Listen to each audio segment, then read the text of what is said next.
15-20 سال تو ہو ہی گئے ہمارے تقریباً یہاں پر جو محنت کر رہے ہیں مولانا ساجد صاحب. میں ان کے طرف سے ایک شعر کہنا چاہوں گا. نئے صبح پیدا کر، نئے شام پیدا کر، نئے صبح پیدا کر، نئے شام پیدا کر. خدا اگر تمہیں دل فطرت شناس دے تجھ کو سکوت لالا وہ گل سے کلام پیدا کر. اگر کامیابی چاہتے ہیں تو کم بولیے اور زیادہ کام کیجئے. سوچتے رہیے.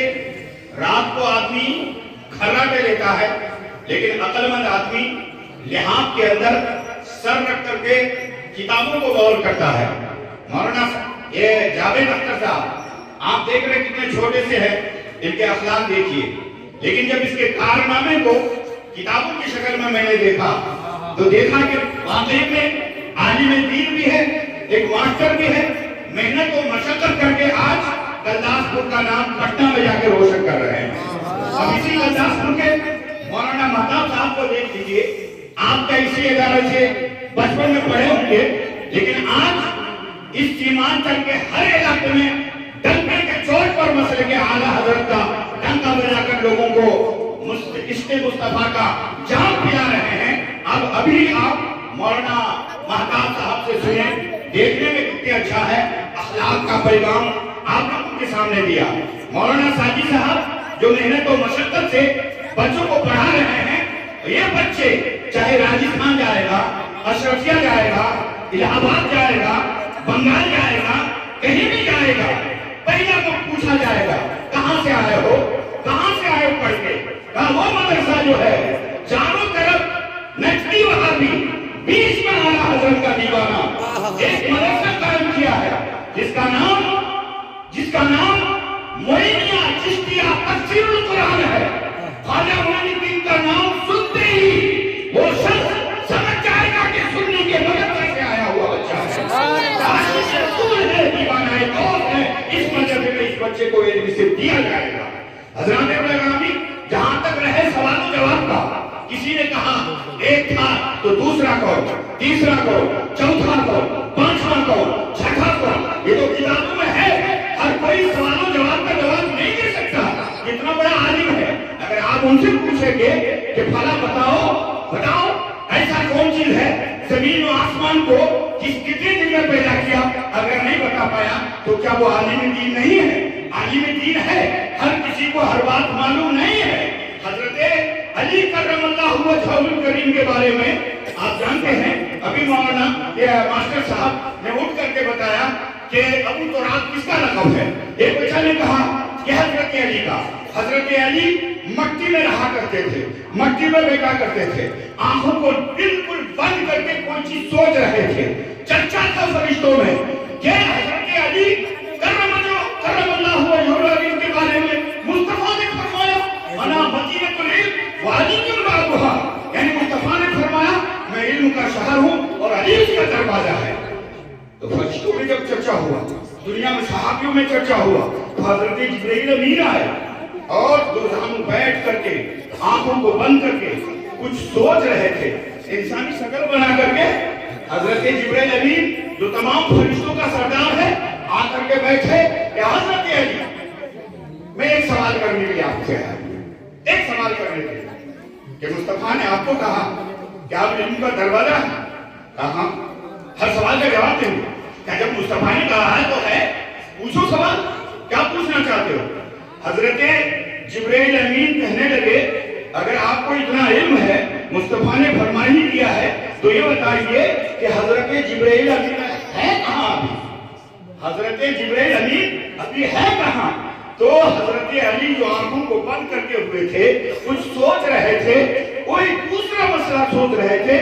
پہلے تو آسمان کی طرف دیکھے، پھر زمین کی طرف دیکھے، پھر دائیں دیکھے، پھر بائیں دیکھے. چاروں طرف دیکھنے کے بعد فرمایا کہ نہ مجھے عرش پر نہ سدرا پر نہ کسی آسمان پر، نہ مشرق میں نہ مغرب میں نہ شمال میں نہ جنوب میں کہیں حضرت یعنی جبرائیل امین نظر نہیں آئے. لگتا ہے کہ تم ہی جبرائیل امین ہو. جبرائیل امین کہنے لگے مصطفیٰ نے بے شک آپ کو اے علی علم کا دروازہ بولا.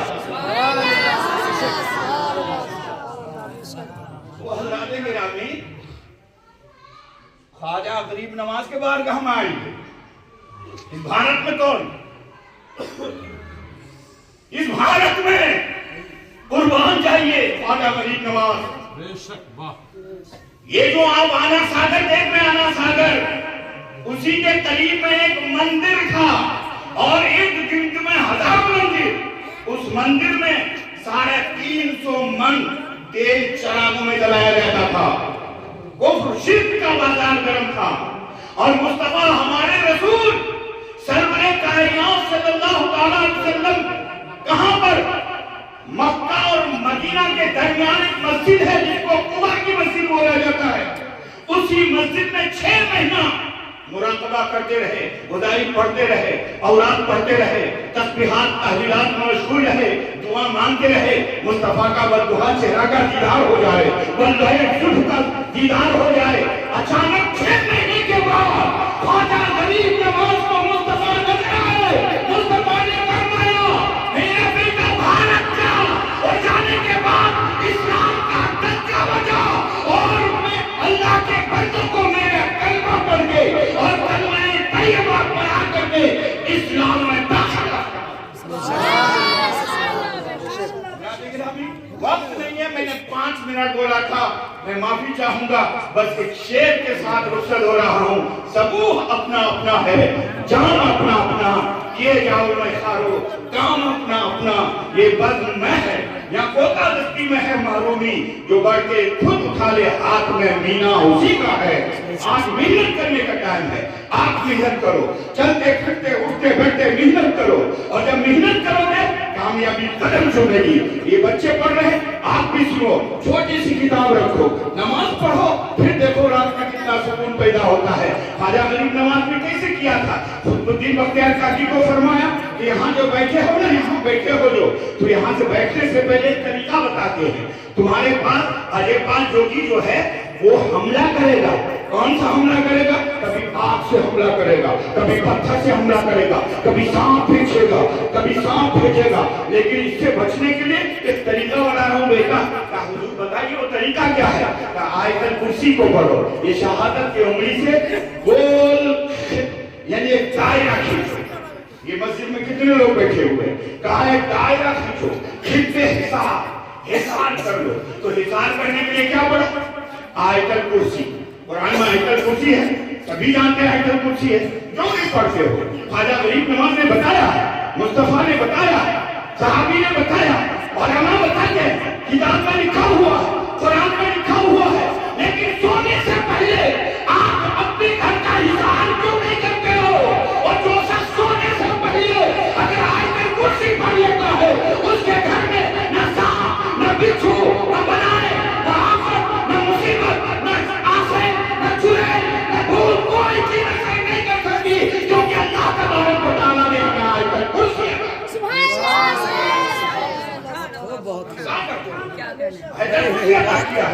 خواجہ غریب نواز نے فرمایا بیٹا اٹھو، وہ حملہ کرنے والا حملہ کرے گا۔ ہزاروں جو ہے راجہ آئے ہیں، ان کی رانیاں آئی ہیں، بہت سارے لوگ، لاکھوں لوگ آئے ہوئے ہیں، تماشا دیکھیں گے، یہ تماشا دیکھنے کے لیے آئے ہیں۔ میں تو یہاں بیٹھا ہوں مصلی میں، تم اٹھو اور اٹھنے کے بعد حصار کرو، آیت الکرسی پڑھ کے حصار کر دو۔ کبھی آگ پھینک رہا ہے، وہاں کی مٹی ہوتی، کبھی کچھ کر رہا ہے، کبھی کچھ کر رہا ہے، لیکن جب نہیں آتا ہے زمینی حملہ کرنے کے لیے تو ایک مرگ چھالا سمجھتے ہیں؟ ایک وہ لوگ جو ہے تسبیح کو کہتے ہیں مالا، ہم لوگ تسبیح کرتے ہیں اٹھانے اور تسبیح پڑھنے کو، اس کو لے کر کے اجے پال جوگی، آج ایک یوپی میں ایک یوگی ہے، لیکن اس سے پہلے بہت بڑا یوگی تھا خواجہ غریب نواز کے دور میں، بڑا خطرناک مولانا جاپی تھا، بڑا خطرناک یوگی تھا۔ یہ تو کچھ نہیں ہے، وہ تو عمل کے قدم تپسیا کو کرتا تھا، قسقہ لگاتا تھا، دھمنا لگاتا تھا، جنگل میں رہتا تھا، خوب میں رہتا تھا، وہ جنتر منتر سیکھتا تھا۔ یہ تو لوگوں کو سکھا رہا ہے، بلڈوزر سے لوگوں کا گھر توڑ رہا ہے۔ وہ کیا کر رہا تھا؟ تپسیا کر رہا تھا، اور جب راجا نے دیکھا کہ یہ بادہ آئے ہیں، ان کو بلایا تو کیا کیا؟ مقابلہ کے لیے ہار گیا تو کیا کیا؟ کہ زمینی حملہ کرنے سے نہیں ہوگا، آسمانی حملہ کریں گے۔ آسمانی حملہ، تو آسمانی حملہ کیسے کریں گے؟ اجے پال جوگی نے ایک شاگرد کو بلایا، ارے وہ ہرن کے کھال والا جو مرغ چھالا تھا اس کو لاؤ، تو وہ لایا لمبا سا کھال، اور لانے کے بعد مالا لیا، اور مالا لانے کے بعد کیا پڑھے گا؟ قرآن کا آیت تو ہے جو ان کے پاس، کوئی تسبیح تو جانتا نہیں تھا، شاید کہ وہ پڑھا ہوگا رام رام جپنا پرائے مالا کا، شاید کہ یہی پڑھا ہوگا، لیکن وہ اپنا جنتر منتر پڑھ رہا تھا، اور پڑھتے پڑھتے ماتھا میں کشکا، پورے بدن میں دھمنا، وہ ایسا لگانے کے بعد پڑھا، اور پڑھتے ہی مرغ چھالا میں پھونک مارا، اپنے اوپر پھونک مارا، اور پھونک مارنے کے بعد ان کے وہ یعنی ہرن کے کھال آسمانوں میں اڑنے لگا۔ جب اڑنے لگا اس کے اوپر اجے پال جوگی ہے، اب لوگ چیخ مار رہا ہے، چلا رہا ہے، سیٹیاں بجا رہا ہے، وہ دیکھو اجے پال جوگی آسمان میں اڑ رہا ہے، رانیاں تالی بجا رہی ہے، راجے تالے بجا رہے ہیں، سب کے سب کرا بس بابا کا ابھی ختمہ ہو جائے گا، نعوذ باللہ من ذالک۔ لیکن واہ میرے خواجہ غریب نواز اپنے مصلی سے اٹھتے نہیں اٹھتے، بغل میں ادھر ادھر دیکھنے کے بعد کہا قطب الدین بیٹا جاؤں گا مقابلے کے لیے؟ کیا حضور ہم کس لیے اجازت کیجئے نا ہم کو، ہم ابھی اس کو مار کے لاتے ہیں، کہا نہیں تاریخ لکھی جائے گی۔ بغل میں 2-2 کلو کے جو ہے کھڑاون پڑا ہوا، کھڑاون ہے نا 2-2 کلو، کتاب میں لکھا 2-2 کلو، وہ جو ہے کھڑاون کی طرف دیکھا۔ اب دیکھیے اللہ کے ولی طاقت دیکھیے، اشارہ کیا اور اس کھڑاون کو کہا، اس کا مطلب خواجہ غریب نواز کے بعد وہ لکڑی کے کھڑاون بھی سنتا ہے کہ نہیں؟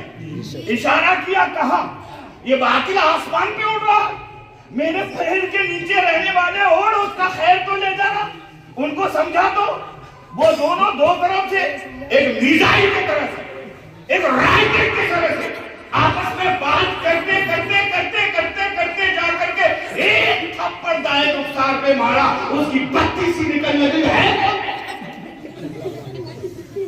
وہ ہے کون؟ کہا مردود چیلنج کرنے آیا تھا، چل نیچے چل، دوسرا مارا، کہا کیا بابا بچاؤ،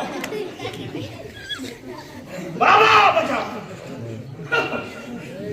کہا کہ بابا بچاؤ، پھر مارنے لگا، کہا چل، اگر زور سے پڑ جاتا نا تو بھیجا ہی اڑ جاتا، لیکن مقصد تھا نیچے لانے کا، ایک ہی پڑ جاتے 2 کلو کے، خالی کسی پہلوان کا ایک مکہ لگ جائے مولانا مہتاب کا نا تو اچھا پہلوان جو گھبرا جائے گا، جوان آدمی، لیکن وہ کھڑاون ایک ہی مارا، کہ کون ہے کس نے بھیجا، کہ چل، جب وہاں سے بھاگتے بھاگتے پکڑ کے لایا، قدموں میں گر کر کے دیکھا، بھائی بابا بہت بڑی بات ہے، معاف کر سب دیکھ رہا ہے، کتنے آئے تھے اور دیکھتے ہی پریشان، حضور ایسا کیجئے، ہم اپنے سے نہیں کہتے حضور، ہم نہیں کہتے، ہم تو پہاڑ میں رہنے والے تھے، تپسیا کرنے والے تھے، اگر ہم نہیں آتے مقابلے میں تو ہمارے بچوں کو مار دیتا ہی راجا، ہم کو بھگا دیتا، ہم کہاں جاتے کے لیے، کیا تمہیں کچھ نہیں ہوگا کلمہ پڑھ،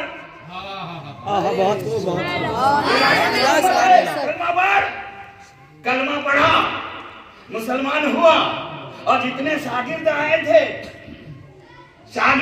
جتنے، وہ سب کے سب جو اچھل مچل رہے تھے، میرا استاد کامیاب ہو جائے گا، سب کے سب، 1-2 نہیں، جب ان کا گرو پڑھ لیا تو چیلا کیسے رک جائے گا، کہا گرو پہلے کلمہ پڑھ لیا تو ہم لوگ، تم لوگ بھی آؤ، سب نے پڑھ لیا، اور تاریخ بتاتی ہے کہ اس محفل میں 32,000 کافروں نے اسلام قبول کیا،